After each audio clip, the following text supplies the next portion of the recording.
Dust off the VCR machine. Get ready for a classic scene. Pop some corn and dim the lights for Gerard's endless starry nights. The static fades, the screen alight. A brand new world in dazzling sight.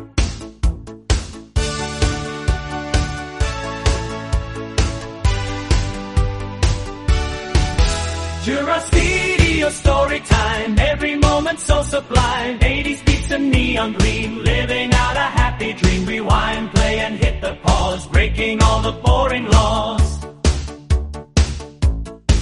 The static fades, the screen alight. A brand new world in dazzling sight.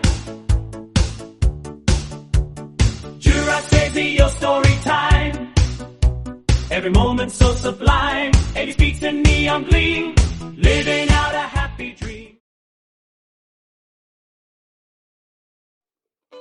Inside Gerard's video, a pervasive stillness hangs in the air, highlighting Keith's solitude. His movements are deliberate, each action weighed down by the weight of monotony. He meticulously arranges tapes, each one a silent testament to the endless hours. His face betrays the profound boredom that gnaws at his spirit. The rows of tapes stretch into infinity, each one an echo of his weariness. Charlene approaches Gerard's video, her anticipation palpable, her excitement tinged with nerves. Each step brings her closer to a threshold of change. The video store stands as a beacon of possibility, its entrance promising untold stories. She pauses, a breath held, before stepping into the unknown. Charlene steps into Gerard's video, unaware of the subtle stir she causes. Behind the counter, Keith straightens, his eyes meeting Charlene's with a nervous flutter. A barely perceptible wave escapes Keith's hand, a gesture lost in the store's hum. Employees feign indifference, their eyes betraying their curiosity with furtive glances. The air crackles with unspoken interest as Charlene's presence subtly shifts the store's dynamic. Keith watches Charlene, a mix of hope and anxiety etched on his face. In the cluttered back room of Gerard's video, John gestures expansively, introducing Charlene to her new domain. Charlene nods, absorbing the scene, a cramped space overflowing with cinematic relics. Boxes teeter, threatening to spill their contents of VHS tapes and DVDs into the stale, dusty air. John's voice fills the room, explaining the routine. So, this is it. Back room. Inventory. Returns. The usual. You'll mostly be sorting and reshelving, John states, defining Charlene's primary task. Amidst the chaos of Gerard's video, Charlene stands guard behind a fortress of tapes and DVDs. Her brow furrows as she exhales a sigh, the weight of the world pressing down.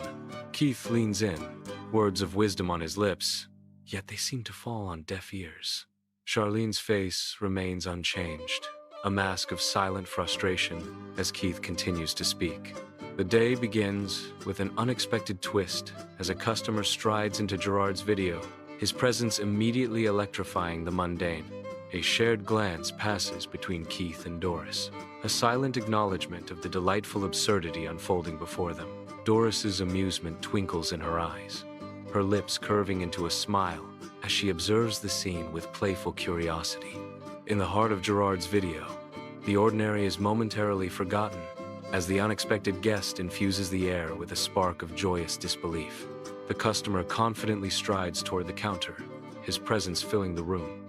Charlene stands behind the counter, her professional composure barely concealing a flicker of amusement. As Charlene steps from around the counter, the customer follows her, his swagger intensifying as he nears Charlene. Charlene maintains her professional demeanor, though a subtle smile plays at the corner of her lips. A silent moment passes between them, the tension thick with unspoken amusement and admiration. The customer stands breaking the silence. I would like to get a membership to this fine video store. The gestuurd, lost in mumbling, before Charlene. Charlene leans in, squinting, struggling to decipher his words. Charlene strains to understand the customer. He keeps mumbling and asks again, I would like to get a membership. The customer continues to gesture, his words still unclear. Do you need my license or a bill? Charlene remains attentive, trying to make sense of the mumbled request. She replies, you need a license and proof of residence. Yes. What is your name? Keith, standing across from the counter, a playful smile hinting at mischief, utters, Elvis Presley. The Elvis impersonator browses, unaware of Keith's subtle jest, the shelves filled with movies surrounding them. Doris stands signaling Charlene, a whirlwind of unrestrained energy. Doris holds up a sign that reads Elvis Lives. She embodies Elvis with exaggerated hip swivels, her voice a playful imitation. The king lives again, reborn in Doris's spirited performance. Every note, every move, a vibrant tribute to a legend. The video store transforms into a stage for her impromptu concert. Charlene struggles to contain her laughter, her expression a mix of amusement and suppressed mirth. Her eyes dart away. Betraying the effort to conceal her amusement, she quietly asks, do you have proof of residence? A subtle smile plays on her lips as she fights to maintain composure. The corners of her mouth twitch, hinting at the laughter threatening to erupt when she hears Doris from the other side of the room yell, Graceland. She shifts her weight, a silent struggle against the rising tide of amusement. Charlene bows her head slightly, shielding her face as she succumbs to suppressed giggles. The customer drifts through the aisles, lost in his own world while he is looking for a bill of some sort with his address on it. Humming Hound Dog, he remains blissfully unaware of the world around him. His gaze lingers on a particular video, a flicker of interest in his eyes. He pulls the video from the shelf, fully absorbed in his selection. Charlene struggles to suppress her amusement. A cascade of VHS tapes erupts as Charlene accidentally bumps into the display while she puts some tapes back on the shelves. Embarrassed, Charlene's eyes widen as the tapes continue tumbling. Charlene bends to pick up the fallen tapes, still trying to suppress her laughter. In Gerard's video, Keith and Doris try to help with the cleanup, though their laughter only makes things worse. Doris, barely containing her glee, pretends to assist. Their attempts to tidy only result in more chaos, their grins widening with each mishap. Doris's laughter echoes through the store as she organizes the misplaced items. Keith doubles over in mirth, dropping more items in the process. The cleanup devolves further into a comedy of errors, fueled by their amusement. John enters the video store, his expression betraying his irritation. The chaos of the video store hits Gerard like a wall of sound. He pauses, his annoyance growing with each passing moment. The vibrant disarray of the video store clashes with John's dark mood. John's eyes dart around, seeking the source of the commotion. He sighs, bracing himself for whatever awaits him down the aisle. Charlene nervously stands behind the cluttered counter, her eyes scanning the aisles of Gerard's video. Her hands twist together as she begins to speak, her voice barely a whisper. It was an unusual customer. Her voice trembles as she pleads. I swear, I didn't do anything wrong. A palpable sense of weariness hangs in the air as John rolls his eyes, his patience wearing thin. With a dismissive gesture, John directs his employees. The order to return to work hangs heavy in the air, restoring a semblance of order. The employees shuffle back to their tasks, their movements subdued under John's watchful gaze. John watches, a stern expression etched on his face, ensuring the store's rhythm is unbroken.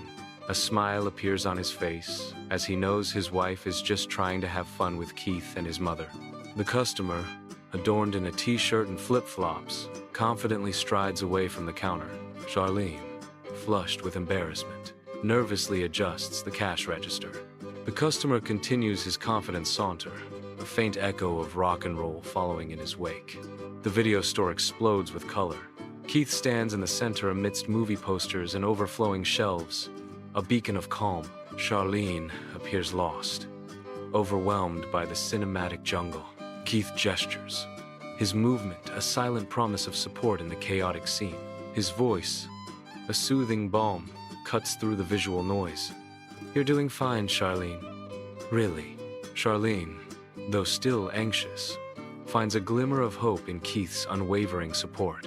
Doris meticulously arranges VHS tapes, a silent guardian of forgotten stories. Charlene wanders among the new releases, her fingers tracing the spines, seeking a fleeting escape. Doris, with a knowing glint in her eyes, whispers, "The key to dealing with customers, especially the King Elvis, is to kill them with kindness, or just join him in singing. Works every time." Charlene, intrigued, nods, her expression a mix of amusement and skepticism, as she responds, "I'll keep that in mind." Doris chuckles softly, her eyes twinkling with mischief as she continues to organize the tapes. Charlene resumes browsing, a thoughtful expression on her face, the weight of Doris's advice settling in. The interior of Gerard's video is dimly lit, filled with towering shelves packed with VHS tapes and DVDs. Charlene, weary and clad in a bright blue sweater, stands behind the counter. George shuffles forward, breaking the quiet stillness of the video store. George introduces himself to Charlene and asks, "You got the Terror Within?" Charlene replies with kindness, "I have it right behind the counter for you." The bell above Gerard's video announces Keith's entrance. Keith strides into the video store, confident and at ease. He surveys the cluttered shelves, a confident smirk playing on his lips. He is in his element, a world of stories at his fingertips. The video store, a haven of cinematic dreams. Charlene observes Keith, a subtle shift in her eyes revealing newfound respect. She begins to see his dedication, a surprising contrast to her initial assumptions.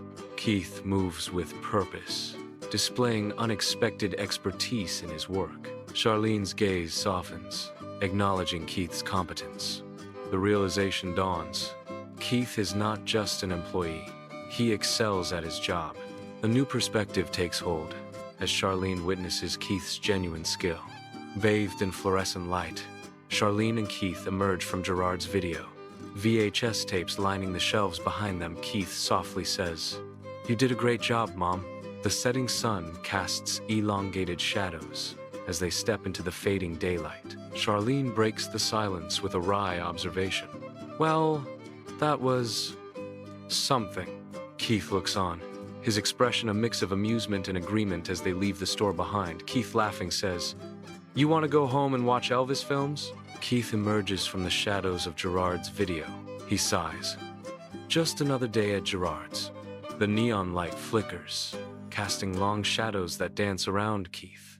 The night stretches out before him, an endless reel of the same old story.